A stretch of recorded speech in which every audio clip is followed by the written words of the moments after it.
Assalamualaikum. Today we are going to discuss about thermal analysis. तो सबसे पहले ये बता दूं कि थर्मल एनालिसिस क्या है। थर्मल एनालिसिस एक ऐसी टेक्निक है जिससे हम किसी भी सिस्टम के फिज़िकल पैरामीटर्स को डिस्कस करते हैं या डिटरमाइन करते हैं as a function of temperature. Mean के हम क्या करते हैं, कोई भी हमारे पास एक सिस्टम है, हम उसका टेम्परेचर चेंज करते हैं और उस टेम्परेचर चेंज करने की वजह से वो हमारी मर्ज़ी या फिर हमारी ज़रूरत के मुताबिक कि हमने टेम्परेचर बढ़ाना है, टेम्परेचर कम करना है या फिर कांस्टेंट रखना है।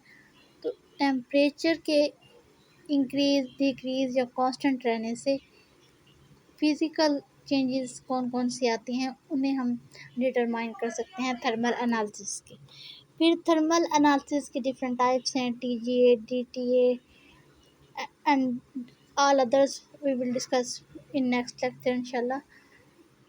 सबसे पहले हमारे पास है TGA mean thermal gravimetric analysis. TGA एक थर्मल एनालिसिस टेक्निक है। इसमें क्या होता है, change in temperature measuring mass change. TGA में हम टेम्परेचर चेंज करते हैं और टेम्परेचर के चेंज होने से मास में चेंज होती है, किसी भी सिस्टम के मास में चेंज आती है, तो उस मास चेंज को मेजर करते हैं हम टीजीए में। उसके बाद हमारे पास है कि हम ऐसा क्यों करते हैं, पर्पस क्या है TGA. Material thermal stability check करने के लिए, प्योरिटी चेक करने के लिए, डिकम्पोजिशन रिएक्शन के लिए, डिकम्पोजिशन टेम्परेचर चेक करने के लिए, फ्रैक्शन ऑफ वोलेटाइल कंपोनेंट्स और एब्जॉर्ब्ड मॉइस्चर कंटेंट। उसके बाद हमारे पास है प्रिंसिपल। प्रिंसिपल में क्या आता है, सैंपल हीटेड, कूल्ड और kept constant temperature, mass is measured then change in mass recorded as a function of temperature। Principle में हमारे पास क्या है कि हम एक सिस्टम है, हम या हमारे पास एक सैंपल है, उसे हम हीट करते हैं, कूल करते हैं या फिर टेम्परेचर उसको कांस्टेंट रखते हैं, तो उस दौरान मास चेंज होता है और उस मास चेंज को हम डिटरमाइन करते हैं as a function of change in temperature. उसके साथ इन्वायरमेंट भी हम हमारी अपनी ज़रूरत के मुताबिक कि हम इनर्ट इन्वायरमेंट रखना चाहते हैं तो हम इनर्ट गैसेस प्रोवाइड करेंगे, अगर ऑक्सीडेटिव इन्वायरमेंट ज़रूरत है तो फिर हम उसी लिहाज से गैसेस प्रोवाइड करते हैं। देन हमारे पास है थर्मोग्रेविमेट्रिक कर्व या थर्मोग्राम। थर्मोग्राम मीन्स एक ग्राफ है, इसमें हम वेट चेंज वर्सेस टेम्परेचर और मास चेंज को ड्रा करते हैं एक ग्राफ फॉर्म में। अब हम डिफरेंट एग्जांपल से देख लेते हैं कि हम कैसे थर्मोग्राम ड्रा करते हैं। सबसे पहले हमारे पास एग्जांपल है सिल्वर नाइट्रेट की। यहाँ पे हम ग्राफ में देख रहे हैं, एक्स एक्सिस पे टेम्परेचर है, वाई एक्सिस पे weight loss means mass change. हमने यहाँ मेंशन कर दिया है टेम्परेचर को और दूसरी साइड पे सेम वेट को। यहाँ पे हमने point A B C D से मेंशन किया हुआ है। जब हम टेम्परेचर इंक्रीज़ करते हैं पॉइंट ए से बी तक नो मास चेंज, ये एक हॉरिजॉन्टल लाइन है, मीन्स कोई वेरिएशन नहीं आ रही मास में टेम्परेचर को इंक्रीज़ करने से। लेकिन जैसे ही हम पॉइंट बी से आगे बढ़े हैं, बी से सी तक, तो क्या हुआ, मास लॉस होना स्टार्ट हो गया, मीन्स डिकम्पोजिशन रिएक्शन स्टार्ट हो गया। फिर बी से C decomposition reaction mean mass change हुआ। उसके बाद सी से डी हम अगर टेम्परेचर बढ़ाते भी गए हैं तो मास में कोई चेंज नहीं आ रहा। तो इससे हम ये हमारे पास एक रिएक्शन है, सिल्वर नाइट्रेट की डिकम्पोजिशन होती है तो सिल्वर और ऑक्सीजन NO2 रिलीज़ होते हैं।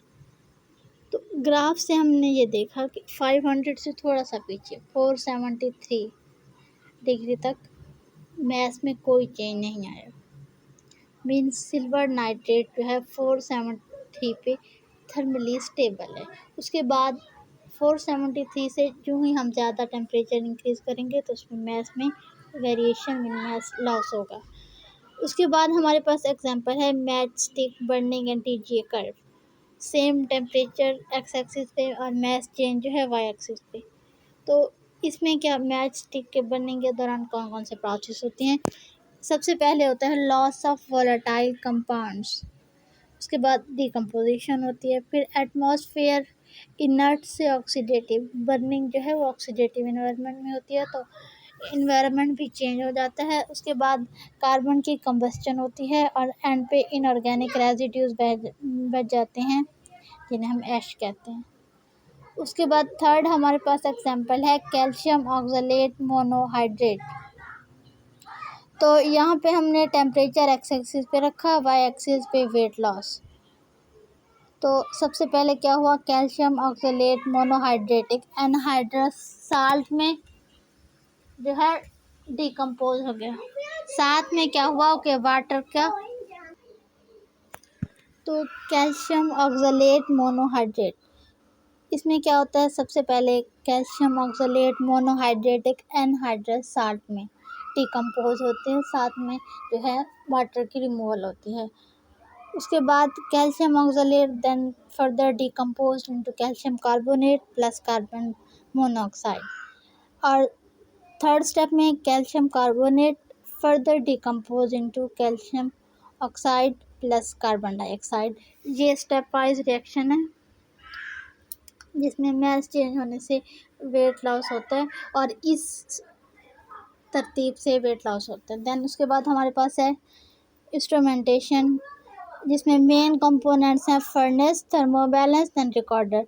तो अब हमने इंस्ट्रूमेंटेशन में देखना है, हमारे पास फर्नेस है जिसे लाइनिंग के ज़रिए शो किया गया है, उसके नीचे सैंपल होल्डर है, उसके बिल्कुल साथ टेम्परेचर सेंसर जो है अटैच होता है, साथ में recording balance controller, recorder, atmosphere control और फर्नेस टेम्परेचर प्रोग्रामर। अब हम इन्हें अलग अलग इनके फंक्शन क्या होते हैं। यहाँ पे हमारे पास फर्नेस है, उसके साथ furnace temperature programmer. Furnace temperature programmer क्या मतलब है, क्या काम है इसका, कि जो हम फर्नेस यूज़ कर रहे होते हैं उस फर्नेस का हम टेम्परेचर अपनी ज़रूरत के मुताबिक जो भी टेम्परेचर रखते हैं उसे फर्नेस टेम्परेचर प्रोग्रामर से कंट्रोल कर लेते हैं कि हमने टेम्परेचर कम करना है या टेम्परेचर ज़्यादा करना है, कांस्टेंट रखना है, तो फर्नेस का टेम्परेचर फर्नेस टेम्परेचर प्रोग्रामर के थ्रू कंट्रोल किया जाता है। ऊपर अटैच होता है एटमॉस्फेयर कंट्रोल। एटमॉस्फेयर कंट्रोल हम अपनी ज़रूरत के मुताबिक कि हमें ऑक्सीडेटिव इन्वायरमेंट चाहिए या फिर इनर्ट इन्वायरमेंट चाहिए, तो ये एटमॉस्फेयर कंट्रोल हमें इन्वायरमेंट प्रोवाइड करता है। सेंटर में सैंपल होल्डर होता है जिसमें हम अपना सैंपल रखते हैं, उसके साथ टेम्परेचर सेंसर जो कि सैंपल में टेम्परेचर की वेरिएशन को जो है वो डिटरमाइन करता है। उसके साथ होते हैं रिकॉर्डिंग बैलेंस, उसके बाद फिर बैलेंस कंट्रोलर और then recorder. Change in weight recorded by beam deflection. Beam deflection से हम क्या करते हैं, change in weight can be measured या recorded by beam reflection. Then हमारे पास है प्रोसेसिंग।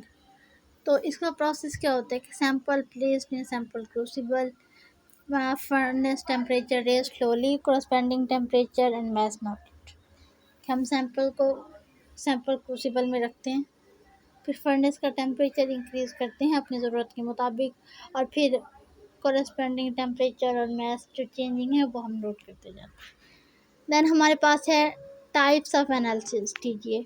थर्मोग्रामेट्रिक एनालिसिस की types, dynamic TGA, isothermal TGA, quasistatic analysis. Dynamic temperature provided until mass change appeared. Dynamic TGA में क्या होता है, हम तब तक अपने सिस्टम को सैंपल को टेम्परेचर प्रोवाइड करते रहते हैं जब तक मैस में कोई चेंज अपेयर नहीं होता। Then isothermal TGA at constant temperature how time effect mass. Isothermal TGA में क्या होता है कि हम टेम्परेचर को चेंज नहीं करते, ना इंक्रीज़ करते हैं ना डिक्रीज़ करते हैं, टेम्परेचर का कांस्टेंट। हम यहाँ देखते हैं कि टाइम के लिहाज से मैस में क्या चेंज आती है। उसके बाद हमारे पास है quasistatic analysis. Temperature provided up to the limit until mass is constant. Quasistatic analysis में क्या होता है, हम तब तक टेम्परेचर प्रोवाइड करते हैं जब तक मैस कांस्टेंट नहीं हो जाता। इस मैस में वेरिएशंस आ गई और फिर वो जाके कांस्टेंट नहीं हो जाता, तब तक हम टेम्परेचर प्रोवाइड करते रहते हैं। उसके बाद हमारे पास है factors affecting TGA curve. Instrumental factors भी हो सकते हैं, सैंपल फैक्टर्स भी हो सकते हैं। तो सबसे पहले इंस्ट्रूमेंटल में फर्नेस हीटिंग रेट और furnace atmosphere effect. Decomposition, heating temperature अगर बढ़ेगा तो डिकम्पोजिशन टेम्परेचर भी साथ में बढ़ेगा। और 3.5 डिग्री पर मिनट ये रिकमेंड किया जाता है कि 1 मिनट में 3.5 डिग्री तक टेम्परेचर जो है इंक्रीज़ कर सकते हैं, इससे ज़्यादा नहीं, क्योंकि फिर रिज़ल्ट जो है वो करेक्ट एक्यूरेट नहीं आता। उसके बाद फर्नेस एटमॉस्फेयर है। N2 इनर्ट जो है हम एयर, एटमॉस्फेरिक एयर या फिर जो है O2 ऑक्सीडेटिव एटमॉस्फेयर के लिए प्रोवाइड करते हैं। ये मतलब हम ज़रूरत के मुताबिक कि हमें इनर्ट चाहिए या ऑक्सीडेटिव, तो इसमें अगर वेरिएशंस आ जाती हैं तो फिर हमारे पास जो है टीजीए कर्व इफेक्ट हो सकता है। देन हमारे पास सैंपल है। सैंपल वेट मतलब means small is recommended. Use of large crystal weight loss, तो उससे फिर ज़्यादा जो है वेट लॉस होता है अगर हम क्रिस्टल यूज़ कर रहे हैं। पार्टिकल साइज जो है वो हमेशा स्मॉल और यूनिफॉर्म ही रिकमेंड किया जाता है। ज़्यादा जो है हैवी क्रिस्टल्स हम यूज़ नहीं कर सकते। देन हमारे पास है एप्लीकेशन। एप्लीकेशन में है कि हम टीजीए को किस लिए यूज़ करते हैं। प्योरिटी और थर्मल स्टेबिलिटी चेक करने के लिए, कंपोजिशन ऑफ कम्प्लेक्स मिक्सचर के लिए, जैसे हम कैल्शियम ऑक्सलेट मोनोहाइड्रेट में देखा कि कैसे उसकी डिकम्पोजिशन हुई और क्या क्या चीज़ें बनी हैं। उसके बाद हमारे पास है decomposition, studying sublimation behaviour, kinetics of reaction rate constant, और in study of catalyst the change in chemical rate of catalyst studied by TGA. जैसे हमारे पास है जिंक क्रोमेट, ये जो है मीथेन की सिंथेसिस में एज अ कैटलिस्ट यूज़ होता है। उसके बाद हमारे पास इसकी लिमिटेशंस हैं। It is applicable to solid compound, मतलब सिर्फ हम सॉलिड कंपाउंड्स की जो है टीजीए में यूज़ कर सकते हैं। और सेकंड हमारे पास है as thermocouples are kept very close to sample but not in contact with sample, so exact temperature can not be measured.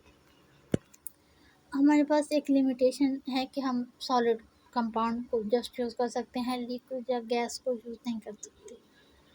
उसके बाद हम क्या करते हैं, हमारे पास जो थर्मोकपल होता है वो उसे हम सैंपल के करीब रखते हैं, लेकिन बिल्कुल क्लोज इन टच नहीं रखते। इसकी वजह से हमें एग्जैक्ट जो है सैंपल के टेम्परेचर चेंजिंग को जो है हम मेजर नहीं कर सकते। Thank you.